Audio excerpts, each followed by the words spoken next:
नहीं, ऑपरेशन तो अंदर जाकर के हमने जवाब देने का काम किया।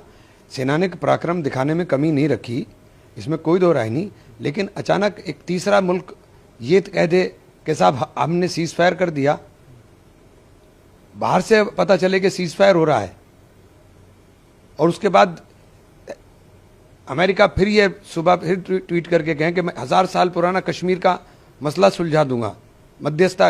हमने क्या शिमला समझौता तोड़ दिया?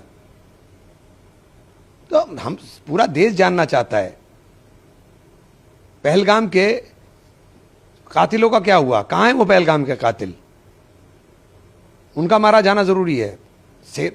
सेना ने घुस करके पाकिस्तान के अंदर जवाब दिया था और अचानक एकदम ब्रेक लग गया, तो पता तो चलना चाहिए देश को कि क्या हुआ, ऐसा क्या कारण हुआ।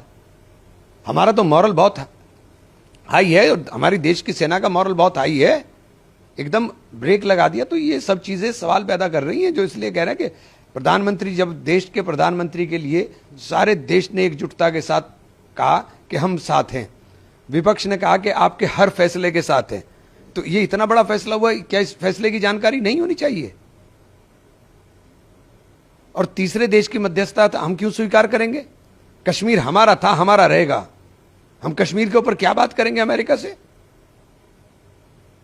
हम कश्मीर के ऊपर बात करने को क्यों तैयार होंगे? इसीलिए बार बार कह रहे हैं कि इंदिरा जी बहुत याद आती है। आपको लग रहा है कि अभी भी कोई उम्मीद बची है या कोई एयरफोर्स की तरफ से कोई बड़ी जवाबी कार्रवाई जो है देने की प्रतीक्षा में है सरकार? देखिए, मुझे नहीं पता, मिनिस्टर ऑफ एक्सटर्नल, विदेश मंत्रालय के सचिव द्वारा जो प्रेस वार्ता की गई वो सरकार की का ही संदेश था। तो मुझे नहीं, अब इसीलिए तो कह रहे हैं कि चाहते हैं कि सत्र बुलाइए और बताइए सबको कि क्या है क्या नहीं, वस्तु स्थिति अवगत कराइए, जब सब आपके साथ खड़े थे।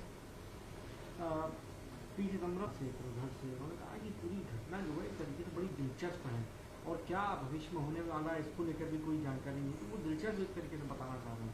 नहीं तो आप देखिए ना कि पहले ट्रम्प साहब प्रेस कॉन्फ्रेंस करते हैं, फिर पाकिस्तान पीसी करता है, फिर हिंदुस्तान पीसी करता है।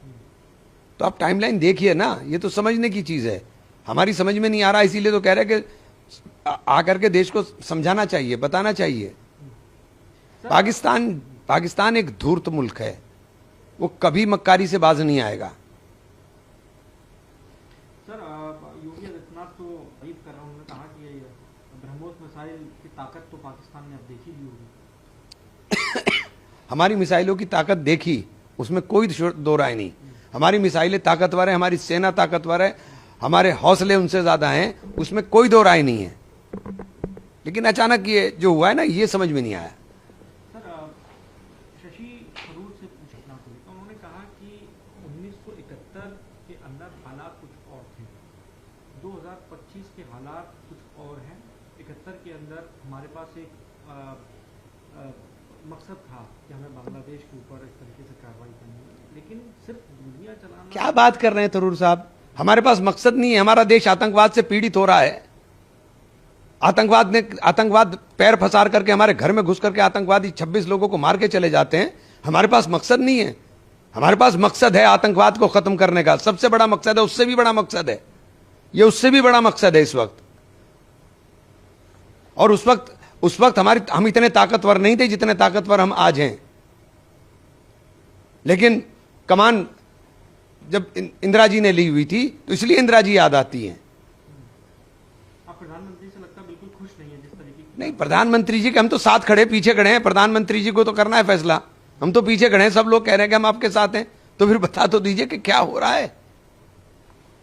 अभी तक ब्रीफिंग भी उनकी तरफ से नहीं हुई है, आपने स्पेशल सेशन की भी मांग की है, क्या मांग रहे? होना नहीं चाहिए, देखिए सेशन होना चाहिए, उसमें चर्चा होनी चाहिए, बात होनी चाहिए। देश को जानने का अधिकार है, देश को अधिकार है इस बात को जानने का।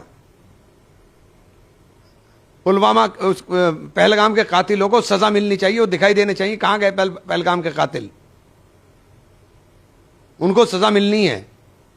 उनकी सजा पूरी हो गई।